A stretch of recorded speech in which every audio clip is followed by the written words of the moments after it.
Hey, Morgan. Thanks for joining us for our Ask a Season Leader Skype interviews. How's it going? It's going pretty good. How are things with you, Katie? Really good. I'm getting pretty excited for CFR and super excited to chat with all of our season leaders here. I want to talk with you first. Let's talk about this season. It was a little bit different for you. You rodeoed a lot less and spent a lot less time in the U.S., especially in the wintertime. Why was that? Well, my wife and I, Jillian, had a baby in March, so I decided I wasn't going to rodeo down in the States as much and just kind of focus on one event. So I just focused on calf roping and bought a new horse this year. So there was a lot of new things this year. So it worked out pretty good because I'm talking to you right now. So. Yes, exactly. Now, Lachlan was born in March, right? Yeah, March 8th. And what's it been like rodeoing with that cute little chubby baby boy? It's a lot of fun. It puts everything in perspective. Things that are important. Like you make a bad run, it's not the end of the world. You know what I mean? He definitely still loves you. Guys, yeah. Those are the things that matter. So yeah, it's kind of made it a lot more chill, I guess. Now, you also mentioned that you decided not to steer wrestle this year. With that decision, entering had to have become a lot easier for you. Yes, it did a lot. I need to buy a new calf horse, so I sold my to Tanner Milan and bought a new calf horse from Logan and Bird, and got to go with Kirk Robinson all year. Just like bringing one horse instead of having three, and trying to warm up three horses at a rodeo. It just made it so much easier, and it was a lot more low key and fun, and let me focus on one event rather than just run around at rodeo trying to get everything organized so I can compete. It was nice to just focus on one.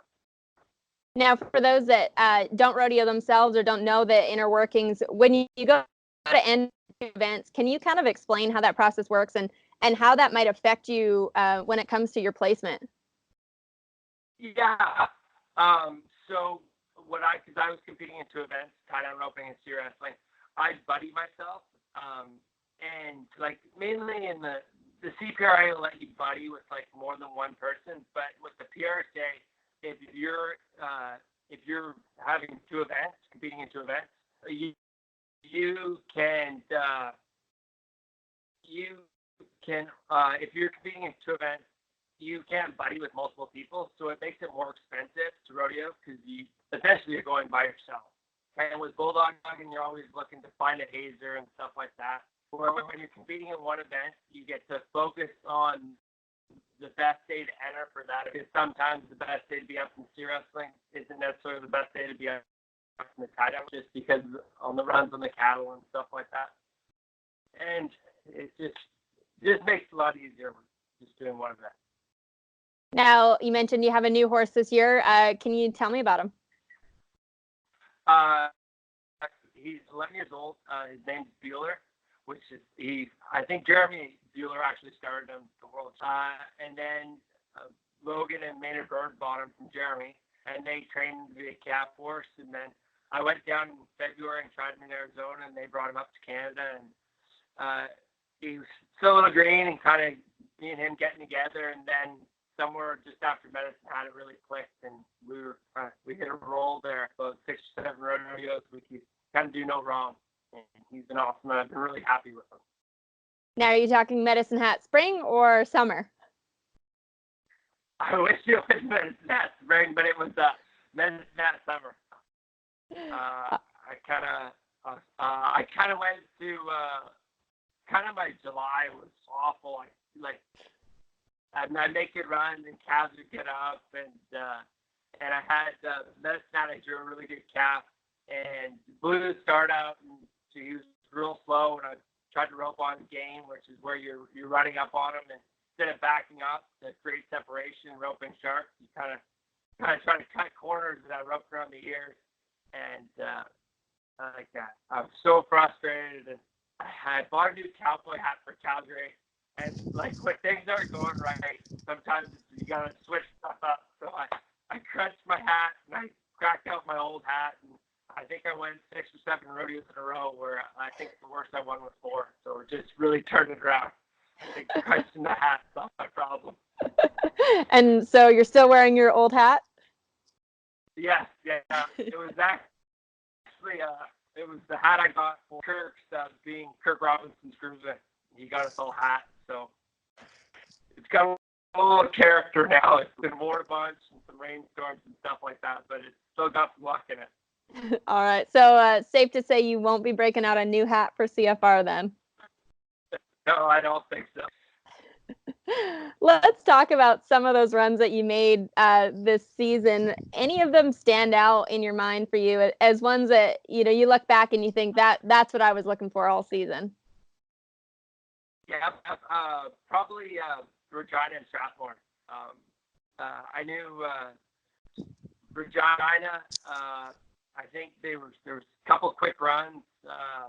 I think John Dowse and that slack John Dowse and Blaine Cox made really good runs. And I had one, I think he got up the time before, but I got a really, really good start. Roped him, and I knew he wanted to get up, so I put 2 on him, and I 7-6, and that was one of the runs I was most happy about, because there wasn't a layup. I kind of tried to, like, on the tie and stuff, and so it was a really good run. I tried to get up, essentially. And then Strathmore was another one, the one that you posted the other day. That one I had a really good gap. I had the one actually Cody Mccartney was winning on, and got a really good start. That was the day after roping at Regina, so it was kind of on a roll. Got a good start. Roped them sharp, hopped around, and probably could have put 1 on him, but I put 2 on him in 1 second. So those 2 runs were probably the highlights of my year. Definitely a good weekend to get on a roll at. That weekend, you know, it was always good because Strathmore was there, but then with the addition of Regina for the Pile of Bones Rodeo, you know, that added, I think, what was it, $12,500 to a weekend that already had 20,000 added. So, you know, and at a crucial time of year for you guys too. Oh, for sure. And Strathmore's probably been the best rodeo to me. It seems like every year I get up on that Monday, which seems like the best day to be up, and I usually pull a good check. So that's definitely probably one of the rodeos I look forward to. And it's kind of that end of the year where you want one big win to kind of push you into the CFR. So those last 4 weeks, you're not sweating it out. Kind of hopefully it can push you over the edge. Obviously, you're number 1 now, but do you remember when or where you were sitting before that weekend? I think I know. Kind of Bruce was the first one that like kind of kicked off my roll, and I think I was around 10th, and then went to Bruce. Then I think I won 2nd to Bruce, then placed at High Prairie, and then I think that goes into Strathmore weekend. If I'm thinking right, and then just kind of that weekend of with like winning 2nd at Strathmore and splitting 3rd at Regina. That was what put me in the number 1 seed. So I think I was like 10th, like 2 weeks after. So it was definitely a good 2-3 weeks. No kidding, that's a big move. Yeah. So. Yeah, for sure. We had some fans submit some questions for you. We've actually got a couple repeat questions here, and I like this idea because it gives us a different perspective from each season leader. So Dylan also asked Caleb Bennett this question, but he wanted to ask you too. What got you started or interested in rodeo, and how did you start? Well, I grew up in Northern Ontario. And my dad was always involved in horses and rode horses, but they didn't really have rodeo up there. So he did like Gymkhana, especially like in northern Quebec, like Exchange Rider and barrel racing and all those like Gymkhana events. And so I grew up riding a horse and barrel racing. And then when we moved to Southern Ontario, they had junior barrel racing at the rodeos, at the amateur. So I used to go to them, and actually the boys used to tease me because I barrel raced at junior steer ride. So and then, but my parents wouldn't let me junior steer ride. So I had a very short constant trying to saddle rock ride, which was like 2 horses and usually ended up on my face. But I also started calf roping and roping the dummy and breakaway roping. And there was a man named Joe Alexander that lived about 2 hours away.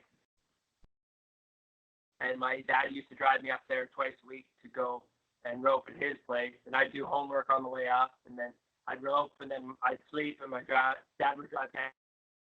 I just kind of fell in love with it and started roping a bunch at home, and then started going down south with Joe Beaver, and it just kind of snowballed.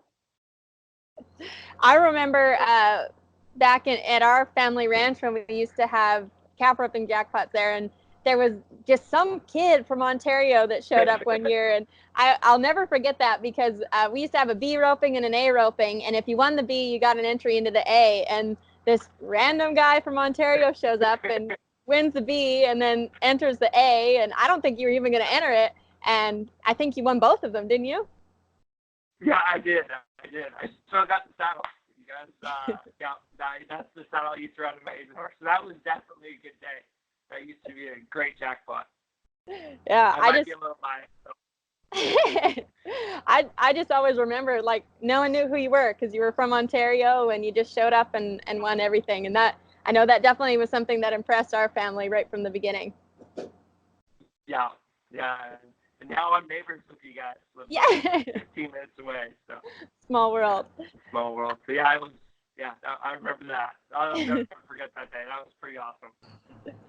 Now, back to our fan questions here. Nathan would like to know, what's your fastest time from a CPRA rodeo this year? I think it was 7.5 at 7.6. I think it was 7.6 at Regina. I think 7.5 won, and I was 7.6. Yeah. And do you remember your fastest time overall, like in your whole career? Yeah. I was 7 flat at Calgary for 100,000. So that one's one I'll never forget. I was just going to say, I don't think you'll ever forget that one. You have a big oversized check to remind you. Yeah, I'm still on the cap too. Yeah. Now, let's talk about that too, because that's something that a lot of competitors do. I know, I believe the Milans have a steer too, and I know, I'm drawing a blank on their names right now, but one of the team ropers that hold the 3-3 record at NFR, they own their steer from that, and it's something that's so unique to rodeo, and probably the only sport where you have an animal that you compete on that you could purchase. So why was it important for you to have that, I guess now, steer? Yeah. Well, I know Matt Shizawa was kind of too. He's bought his calves, and Ricky Kent was another one. His calf, he was 6'3" on Strathmore. So yeah, it was kind of a tradition, I guess, like when you win a big check. And I also placed it around, so I think I won 103,000 on that calf. So I figured he didn't owe me anything, so I buy him. He's hanging out without my cows and just hangs out. He gets in trouble sometimes. Got his head stuck in a tail feeder. I had to cut apart to get him out. But I figured he's earned his keep, so. He's got a pretty big tab that he can work off of, I guess. Yeah, yeah, just a haver now. It's pretty cool though. I figure when he passes away, like when he dies of natural causes, I'm gonna take his horns and I'm gonna like mount his horns because he's got a nice big rack on him now, and I'm gonna be like all those old guys, be like, oh, we used to rope him a lot bigger back in the day. That's awesome. Yeah. So back to our fan questions here. Sam would like to know, what's your favorite horse? And I'm not sure if Sam meant, going down the road today or the favorite horse you've owned. So why don't you answer for both? Well, Bueller's my only horse right now, and he'd be up there as one of my favorites. Probably my favorite horse of all time would be Mac, the gray horse I had, and I won Calgary on him, and then Timber War won Calgary on him the next year, and then unfortunately I lost him and he passed away. But that would be but he's probably the greatest horse ever. Been very fortunate to own some great horses though. And what about your favorite horse? That anyone else is riding today. Of course, you'd love your own, but what's your favorite that we're seeing going down the road today? For like horse the last couple of years, Curtis Cassidy's horse. I broke on him at Calgary, and I won second on him at Strathmore, not this year, but the year before, and he probably be one of my favorite horses in the last 5 years to ride. I've never got to ride TJ, but he looks like he'd be a great horse. Logan Bird, current horse of the year. I know. Well, both of those horses, it seems like anybody can hop on and win. So it's no surprise they win awards like that. Yeah. Justin would like to know, what's the best advice that you'd give a junior competitor? The best advice. I just practice a lot. And go and ask people questions. I know I've helped out at schools like owl schools and stuff like Owl Bouchard, and like those kids that have a lot of, you want to help them, and you know what I mean, like, and then the kids that always ask questions is like people that are helping, they're not mind readers. Do you know what I mean? So if they say something and you don't quite understand it, they're there because they want to help. So if they need to explain it another way, they're happy to. So ask lots of questions and have lots to try, and put in the effort and practice a lot too. You get in what you get out what you put in. What I'm trying to say. All right. Haley would like to know, what's your best secret to your mental game? Wow. When I was like when I was like 14, 15, I actually went to like a sports psychologist that like taught me like different like breathing techniques and stuff like that. So I tried to do some of that. Like you kind of tense up your muscles, then you stay relaxed. When you get in those pressure situations, you kind of relax yourself. And I kind of always tell myself ice things, do you know what I mean? And that's like cold as ice, do you know what I mean? Like the pressure doesn't get to me, and then I try to think when I'm like in pressure situations that like I've always like with Calgary and stuff, I've always kind of risen to the occasion when I was in like when I need to win, like to make it to CFR, or like I need to win to win a high point or all that. So I kind of try to recall those past victories to try to give myself the confidence and, you know what I mean, the mental, I guess the confidence to know I can win, because when you get to this level, everybody's a great roper. It's just having the mental confidence to go out there and do it. Love that. April would like to know, what is your favorite thing about rodeoing?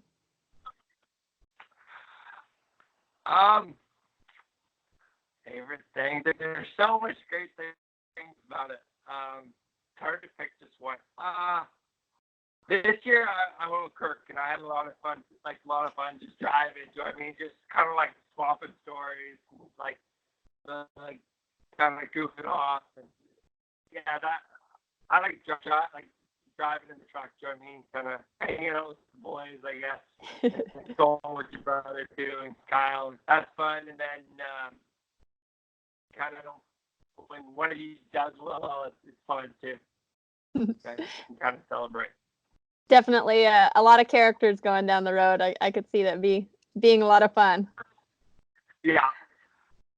All right. So those are all of our fan questions, but let's talk a little bit about that big event we have coming up in Red Deer. CFR is just, not far away. So first, I want to go through and I want you to tell me about the 11 other guys you're up against. And I'll rattle them off for you, 12 to 2. And I want to know what you think of your competition.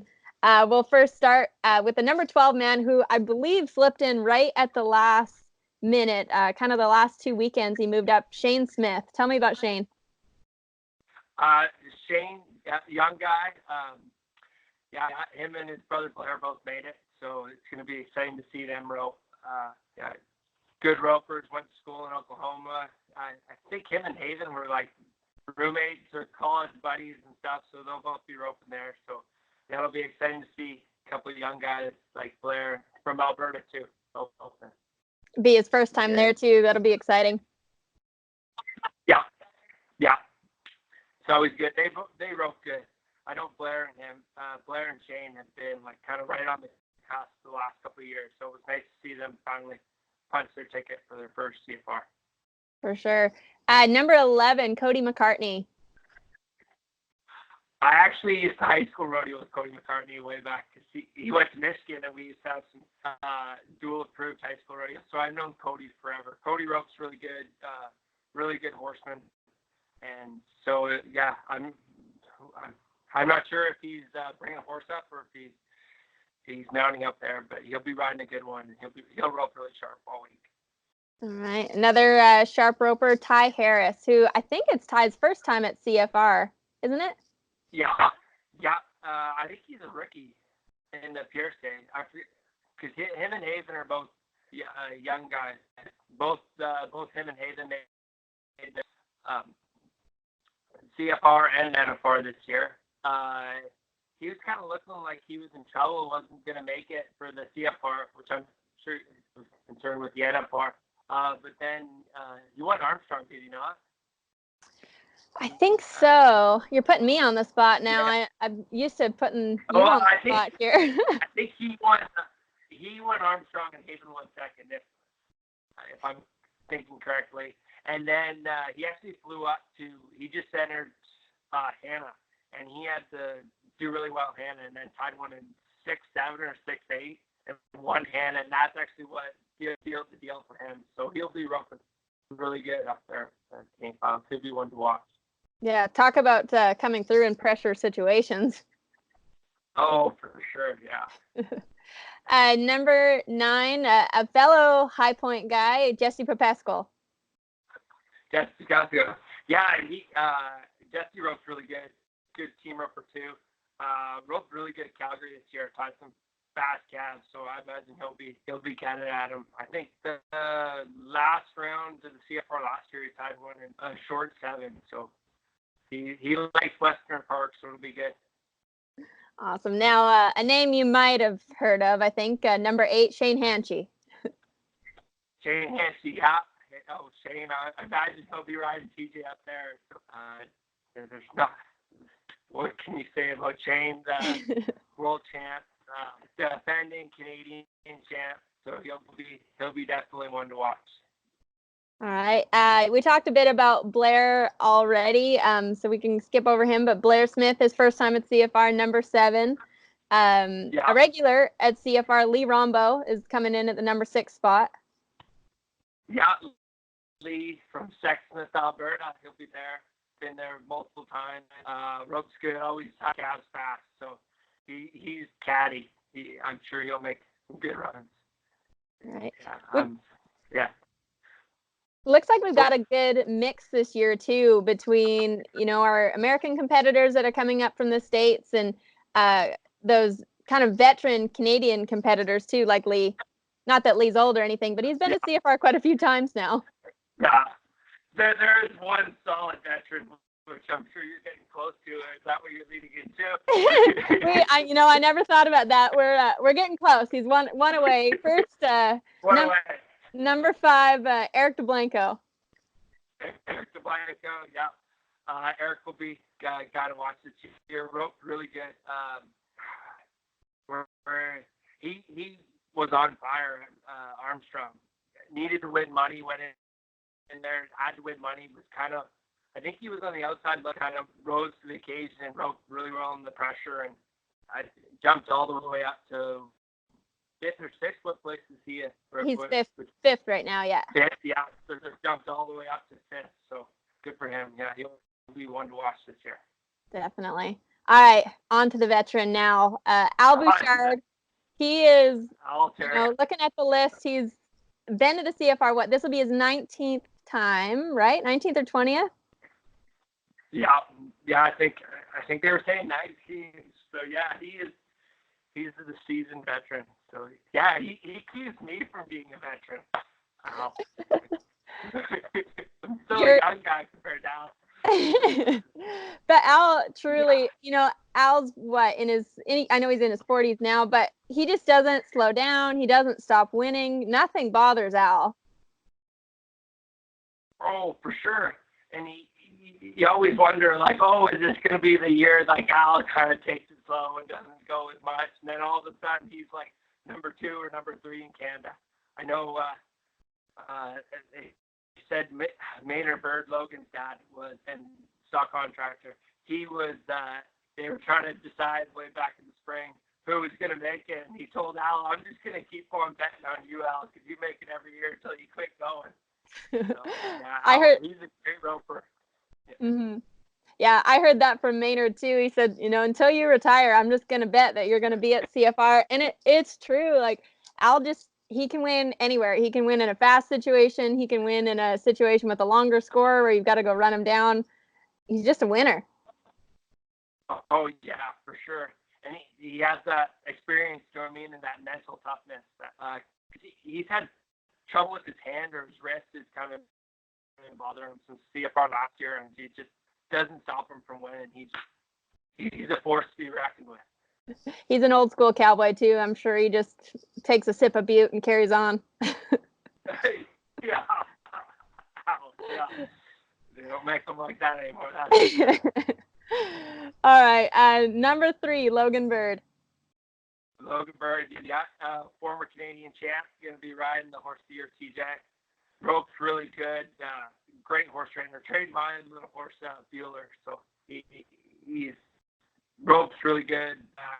Former average title winner there. So he's going to be making solid runs every night. He's going to be in that contention for a Canadian title at the end.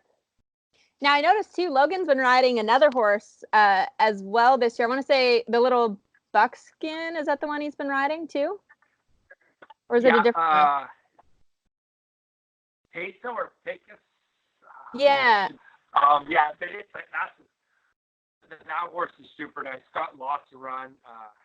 Yeah, Logan's gonna be, even when TJ's done, I don't think Logan's gonna miss a beat. He's got another one coming that's as talented, if not more, than TJ. All right. Number 2 in Canada, Haven Megid. Haven, yeah. I think he's number 2 in the world too, isn't he? Haven? I'll have a look. I know he's number 1 in the rookie standings for them. I'll just pull it up here. But tell me about Haven while I find that stat for you. Haven, yeah, great roper, really good guy. Yeah, he'll be definitely one to watch. Yeah, young guy too. Rides a really good black horse. So yeah, he'll be one to watch at CFR and at the NFR. Definitely. You were right. He's number 2 in the world, 119,001. And I want to say he's only 20, 21. How would you like to have $119,000 at that age? 21, yeah. That'd be a nice problem to have. Yeah, no kidding. Now, looking at the spread of competitors from 12 to 1, the calf roping is the tightest race amongst all the events at CFR. The number 12 guy, Shane, is only $9,000 behind you. So not to put the pressure on Morgan, but that's one go-around win. First of all, what does that say to you when you can have 12 guys that battle it out all season and be that close? Oh, that's awesome. That's what you hope it's like. Do you know what I mean? That it's that tight. Like everybody that made it this year roped really well and deserved to be there. So. It should be really good. Should be a good CFR this year, the Cap Open, and it's nice. It's kind of like the old school back when it was like clean slate. It's kind of like only one go around. No one really has a cushion. Even though I'd really like a cushion, like a big Thursday cushion, that would be awesome. But it'll be good. It'll be the guy that makes 6 good runs that ends up being the champ. So. How do you handle that kind of pressure mentally? I know we all say we don't look at the standings, but you know it's there. So how do you handle that and kind of compartmentalize that when it's time to back in the box and compete? Well, I don't think you can think about it until you you start getting the later go-rounds and all, you're just trying to go out. I don't know, the first one, I'm just going to go out and try to make a solid run. And I kind of got the advantage where I'm lost out, so I kind of know, is it like a 6-second go-round or is it like a 8-5 kind of second go-round? Not that it should really alter like your mindset, but it kind of does. Well, it's about rodeoing smart. Yeah. Yeah. Yeah. But yeah, when you get in those kind of those last couple go-rounds, yeah, you kind of, I know I've been, especially with the high point be up and you do all the math and you kind of figured out like what exactly everybody, which I don't know if it's good or not, but I know there's been times like with the high point where like the one time I messed up my bulldog and steer and I missed and I dropped out of the average and it was like the guy that was chasing me, he like, I had to win the go-round in order to stay ahead of him. And I think I ended up winning the go-round. So I try to draw on those past experiences, be like, oh, I want to be in a pressure situation because that's when I'm going to do my best. I'm going to rise to the occasion. Whether I actually do or not, I try to have that mental state so I hopefully can rise to the occasion. All right. I knew I'd be okay to ask you that question because of that. Yeah. So let's talk about the calves at CFR. Who's supplying them this year, and how are they split up in terms of different pens, and when will we see each pen? So I don't know when we'll rope each pen, but Maynard Bird, which is Logan's dad, has all the calves. So we'll go Monday and we'll rake them in, we'll sort them, and we usually kind of sort them by size, and we'll try to have a small pen, a medium pen, and then a large pen. And we rope each pen back to back. So Tuesday, Wednesday will be one pen. I think we usually rope the small pen the first round, and then Tuesday, Wednesday, and then Thursday, Friday will be, I think usually it's the large pen, and then Saturday, Sunday will be the medium. But that can all change too. But that's how we do it. It's back to back with 3 pens of calves. Is there a certain size of calf that you get along with a little more than others? Yeah, I'm kind of a bigger guy, so I like to think like I still enjoy roping small calves, but if they're a little bigger, it kind of takes out some of those guys that are a little smaller than me. But when you get to like this level, Shane Hancey, I'm not sure what Shane's like 150, 160 pounds, but his technique's so good. It doesn't matter if you rope a 300-pound calf, he still can spike him no problem. But for me, I kind of like him a little bigger. Awesome. So I assume too you're using your own horse at CFR? Yeah. I'm gonna use Bueller. So be excited. He worked good at the indoors, the Hannah and stuff like that. So hopefully he'll be able to take the crowd and the pressure that comes with CFR, because it's kind of amazing what calf horses have to be able to handle. When you jump off them and you run down that calf, they've got to be able to stay on the end and keep that rope tight while like all that energy and the crowd and the sound, the big screens are all kind of distracting them, but they have to stay focused on you. So hopefully they'll be able to handle it. All right.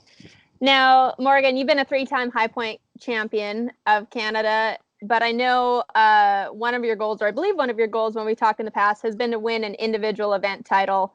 What would winning the tie-down roping title mean to you this year?